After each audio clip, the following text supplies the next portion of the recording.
네, 반갑습니다. 오늘 아모스 2장 세 번째 시간입니다. 6절 말씀을 제가 읽을게요. 여호와께서 이와 같이 말씀하시되 이스라엘의 서너 가지 죄로 말미암아 내가 그 벌을 돌이키지 아니하리니 이는 그들이 은을 받고 인을 팔며 신 한 켤레를 받고 가난한 자를 팔며 힘없는 자의 머리를 티끌 먼지 속에 발로 밟고 연약한 자의 길을 굽게 하며 아버지와 아들이 한 젊은 여인에게 다녀서 내 거룩한 이름을 더럽히며 모든 제단 옆에서 전당 잡은 옷 위에 누우며 그들의 신전에서 벌금으로 얻은 포도주를 마시니라. 하나님 모든 나라를 살피신다라는 큰 제목을 가지고 말씀을 나누고 있습니다. 지난 시간 주변 나라에 대해 살피다가 어제부터 이제 이스라엘에 대한 심판의 메시지를 아무 선지자가 전하고 있죠. 북이스라엘에 관련된 심판의 내용을 오늘은 소개하고 있습니다. 북이스라엘 왕조는 여로보암부터 마지막 호세아 때 아수르에 의해서 멸망하기까지 대략 한 250년간 이어졌죠. 총 19명의 왕이 있었습니다. 문제는 하나같이 다 하나님의 계명을 떠나고 우상을 숭배하는 죄를 범했다라는 거죠. 이러기도 힘들어요. 그죠? 어떻게 한결같이 이런 죄를 범할 수 있을까? 제 개인적인 생각에서는 여기엔 기록하지 않았지만 첫 단추가 잘못 끼워졌다라는 거죠. 첫 단추부터 잘못됐어요. 여러 번이 그런 선택을 하죠. 아무튼 역사를 잠깐 돌아보면 10대 왕의 예후가 정직한 일을 잘 행했다라는 기록이 있으나 이는 아합 왕조를 멸절시키라고 하는 하나님 명령에 순종한 것이지 그 역시 불순종과 우상 숭배에서 벗어나지 못하죠.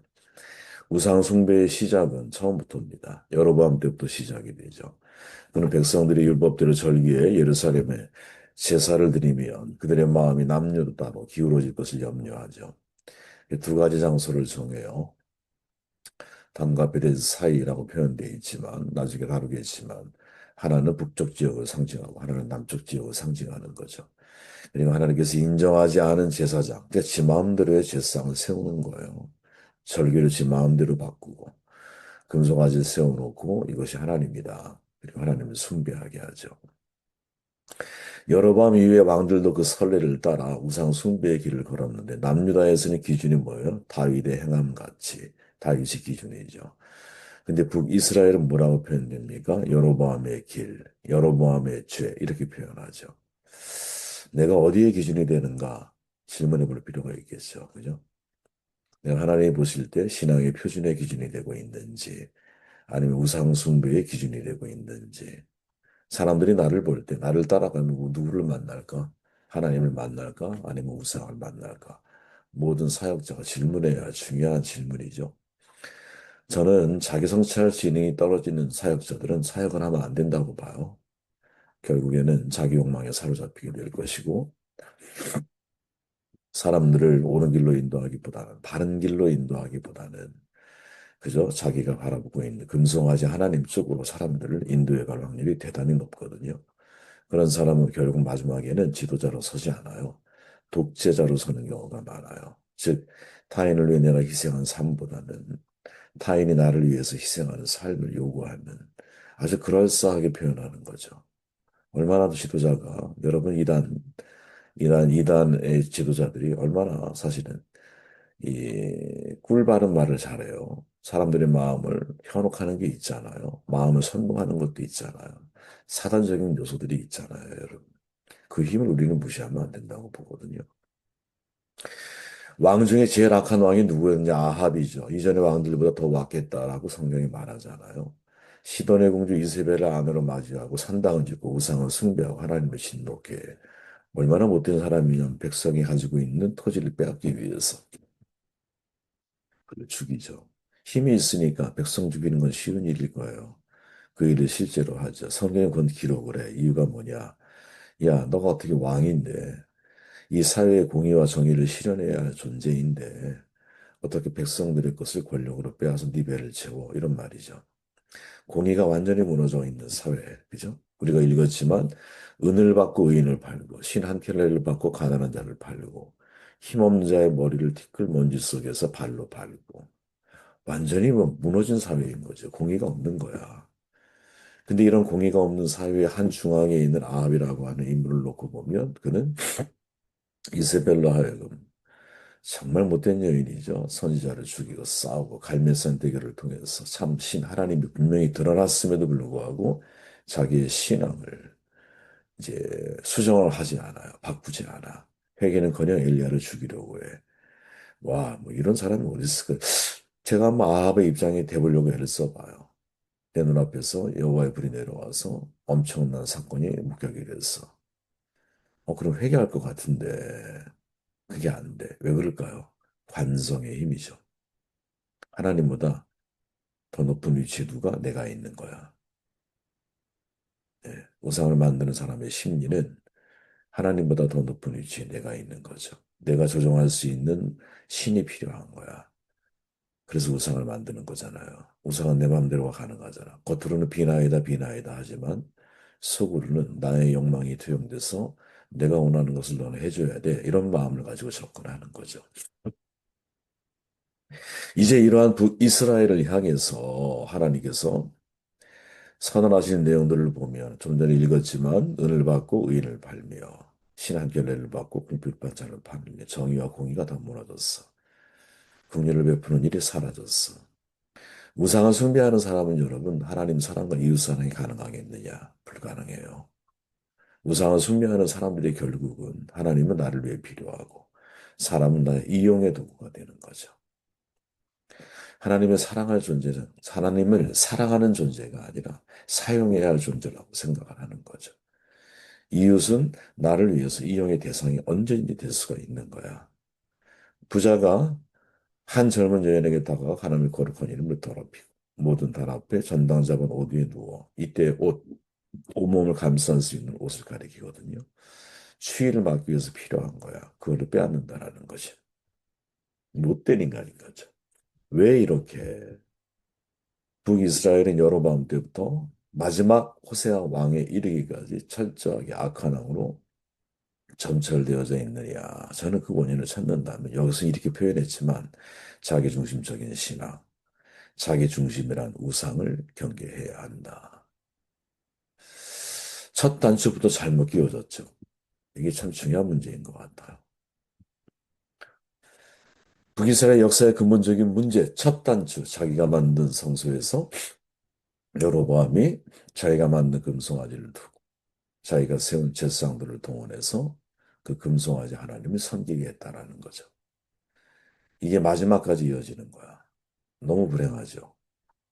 철저하게 자기 중심의 우상을 섬기는 문화가 북이스라엘을 지배하고 있는 거죠. 자기가 우상된 신앙. 여로보암이 두 금송아지를 만들고 우리에게 말하기를 너희가 다시는 예루살렘에 올라갈 것이 없도다. 이스라엘아. 이는 너희를 애굽 땅에서 인도하여 올린 너희의 신들이라 하고 하나는 베델에 두고 하나는 단에 든지라. 이 일이 죄가 되었으니 이는 백성들이 단까지 가서 그 하나에게 그 경배함이더라. 이스라엘 제사장의 나라잖아요. 하나님 선택하신 거룩한 나라, 선민의 나라, 성민의 나라죠. 그 원칙에는 율법에 근거한 제사가 있어야 되는데 율법에 근거하여 하나님께 정하신 곳에 제사를 드려야 돼. 그 원칙을 벗어나면 안 되는데 여로보암은 벗어나죠. 여러분 기독교가 다른 종교와 다른 점이 있다 그랬잖아요. 우리가 믿고 섬기는 우리가 경외하는 하나님이 예배하는 방법을 직접 우리에게 알려주신다라는 거죠. 저는 이게 맞다고 생각을 해요. 상식적으로 생각해 보십시오, 여러분. 절대적인 창조주 하나님이 계신다고 가정해 보세요. 인간이 어떻게 그 하나님을 예배하는 방법을 스스로 찾아낼 수 있겠어요? 그것이 어떻게 옳다고 말할 수 있겠어? 진짜 하나님과 함께 관계를 맺는 방법을 우리에게 알려주시고 계시해 주셔야 그래야 그 예배가 참된 예배, 참된 제사가 될 수 있는 거지. 그래서 이스라엘은 이 제사 규정이 굉장히 중요하게 레위기를 통해서 거기에 세워진 거예요. 근데 이거를 여로보암이 완전히 뒤집어 엎어버리죠. 그죠? 여러분 생각해 보십시오. 출애굽기 32장에 레위 자손이 모세의 말대로 행하며 이날의 백성 중에 3천 명가량이 죽음을 당했다.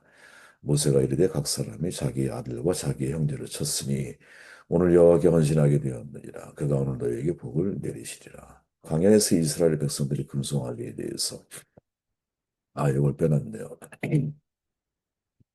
다시 위로 넘어가 보면 너와 내 자네와 노비와 내 성중에 있는 레위인과 및 너희 중에 있는 객과 고아와 과부와 함께 내 하나님 여호와께서 자기 이름을 두시려고 택하신 곳에서 자기 이름을 두시려고 택하신 곳이 있다라는 거죠. 이게 제사를 드리는 아주 기본적인 원칙이에요. 오늘날로 얘기하면 자기 이름을 두시려고 하는 곳이 어디일까? 그것이 교회이겠죠. 그 교회의 가장 근본적인 뿌리는 뭐예요? 저는 그리스도시요 살아계신 하나님의 아들이십니다. 내가 이 베드로의 고백 위에 반성을 세우는 거 아니야. 우리가 주님을 그리스도로 살아계신 하나님의 아들로 고백하는 바로 그 자리가 하나님을 예배할 수 있는 자리인 거죠. 이동식 성막처럼 내 하나가 하나님이 거하시는 거룩한 성전이 되었기에 내가 교회이고 나와 함께하는 모든 지체들이 교회이고 우리가 가는 곳이 움직이는 성전이고 성막이고 지금은 이제 그런 믿음으로 우리가 하나님을 이해하고 신앙을 받아들이죠. 근데 이때만 해도 하나님의 이름을 두시려고 택하신 곳이 있다라는 거죠. 그게 시온성이잖아요. 예루살렘 성전이잖아. 그 당시를 얘기하면 그런데 자기 마음대로 장소를 바꾸잖아요. 누가? 여로보암이. 그리고는 금송아지를 만들어. 문제는 이 금송아지가 모세 때 아론이 세웠던 바로 그 상황을 그대로 연출하는 거죠. 산 꼭대기에서 하나님 말씀을 통해서 말씀을 받고 있는 모세가 있다면 산 아래에는 금송아지를 만들어 놓고 이것이 하나님이니 하나님을 예배해라. 너희를 애굽 땅에서 인도하여 낸 신 이렇게 표현하죠. 여로보암이. 영적인 무지함이죠. 그 사건으로 3천 명이 죽잖아. 그때 등장한 사람이 누구야? 레이지파. 레이지파가 금송아지 만든 주범을 처단하죠. 그 일이 인정받아서 이때부터 오직 하나님을 섬기는 일에 봉사하게 되죠. 그러니까 레이지파, 제사장으로 세우는 바로 그 레이지파. 그죠? 물론 지난 시간에 여러분도 배우셨지만 원래 정통성은 사독에게 있었죠. 모든 바벨론 포로 이후에 사독의 그 정통성을 이어가는. 그래 아무튼 그 레이지파 사람들이 하나님을 섬기는 봉사의 일을 맡게 돼. 아무나 할 수 있는 게 아니야. 금송아지를 척결하는데 앞장섰던 바로 그 사람이 셋상 그룹에 속하는 거야. 레이지파에 속하는 거야. 그들이 성전을 섬기는 거야. 그죠? 저는 이 모든 과정을 통해서 우리가 깨달아야 할 중요한 북이스라엘 역사가 전달하고 있는 교훈, 중요한 교훈이 뭐냐. 일단 첫 단추를 잘 끼워야 되는데, 신앙의 첫 단추는 내가 우상이 되면 안 되는 거야. 철저하게. 나의 생각, 그리고 내가 생각하는 하나님, 사람은 저마다 자기 하나님이 있다니까요. 그거 정말 경계해야 되는 거거든요. 성경이 계시하는 하나님을 만나야 되는 거예요. 성경이 말씀하신 하나님을 우리가 순종하고 따라야 되는 거예요. 그 철저하게 자기가 우상이 돼서 자기가 성소를만 세우고 자기가 금송아지를 세우고 자기가 절기를 정하고 자기가 제사장을 세우고 지 마음대로지. 그렇게 세워진 하나님이 누구야? 하나님이겠어요. 그게 나의 하나님인 거야. 예, 나의 하나님. 하나님은 언제나 나를 통해서 역사하신다. 이런 우상을 품고 살아가는 사람들이 세상에 얼마나 많아요. 누가 제일 많을까요? 지도자들이 제일 많아요. 어. 언제나 하나님이 다윗을 얼마나 사랑하셨어요. 다윗을 통해서만 역사하시나요? 아니에요. 성전을 줄 계획하지만 하나님이 거절하고 오히려 그 도구로 쓴 것은 솔로몬이었죠. 3년 동안 가르치신 것은 12제자야. 그러나 정작 이방 선교의 견인처로 쓴 것은 누구? 엉뚱하게 예수를 대적했던 바울이었어요. 이 하나님의 일의 신비로움이에요. 그렇지 않을까요? 우리가 볼 땐 저 사람이 리더가 될 것 같아. 거기에 적합한 것 같아. 그런데 아닐 수 있어요. 우리가 항상 그런 마음을 잊으면 안 된다는 거야. 세례자 요한, 주의 길을 예비한 자죠. 특별하게 선택하지 않은 사람 치고는 꿈도 꿀 수 없는 자리일 거예요. 그런데 그는 어떻게? 주님을 흥해야 하고 나는 세워야 한다. 그리고 헤로데에게 주는 쟁반 위에 잘린 머리를 올려주면서 최후를 맞아요. 이번 주에 나누겠지만 오병이어가 베풀어지는 사건 바로 이전의 사건으로 마가는 뭐라고 말하냐? 헤롯 안티파스가 어, 세례자 요한의 목을 쟁반 위에 담아서 쟁반에 음식 담는 것 아니야. 그래서 주는 장면이 나와요. 서로 비교되는 거죠. 오병이어의 빈들에 식탁과 헤롯 궁전의 식탁이 비교되고 있는. 그런데 그 일을 감당하죠. 자기는 사라져야 돼. 사도 바울도 역시 마찬가지죠. 처참한 비극, 마지막에 참수형 당해 죽잖아. 오직 하나님의 나라만이 세워지는 것. 여로보암은 여러분 보세요. 겉으로만 놓고 볼게요. 겉으로만 놓고 보면 성전도 두 개 세워. 그죠? 성전도 두 개, 하나가 아니라. 그리고 눈에 보이는 하나님을 보여줘. 금송아지, 제사장들도. 그리고 사람들의 편의에 따라 절기도 바꿔. 그럼 겉으로 보면 어떻게 된 거예요? 겉으로 볼 때는 하나님을 되게 위하는 것 같아. 근데 속내는 뭐예요? 열왕기상 12장 28절에 너희가 다시는 예루살렘에 올라갈 것이 없도다. 사람이 돌아가는 것을 방지하기 위함이죠. 많은 종교 지도자들이 자기도 모르는 우상 가운데 저 사람이 빠져 있다라고 판단되는 때가 언제이냐. 겉으로는 하나님을 되게 위하는 것처럼 말해. 하나님의 정의를 말하고 계시를 말하고 말씀의 무게를 말해. 근데 정작 이를 실행해 나아가는 과정을 놓고 보면 그 말씀은 온데간데 없이 사라지고 자기의 생각과 판단에 따라서 움직여. 예, 그게 나일 수 있어요. 그게 우리일 수 있다라는 거죠. 누구를 비판하기 전에. 그렇기에 북이스라엘의 역사가 우리에게 전하는 교훈은 남유다만큼 중요하다. 남유다는 말씀 순종에 대한 메시지를 전한다는. 어제도 그런 말씀드렸지만 말씀을 순종하지 않으면 우상을 숭배하게 되어 있다. 이 교차점에 하나는 남유다, 반대편에는 북이스라엘이 있다. 이런 생각을 하게 되었습니다.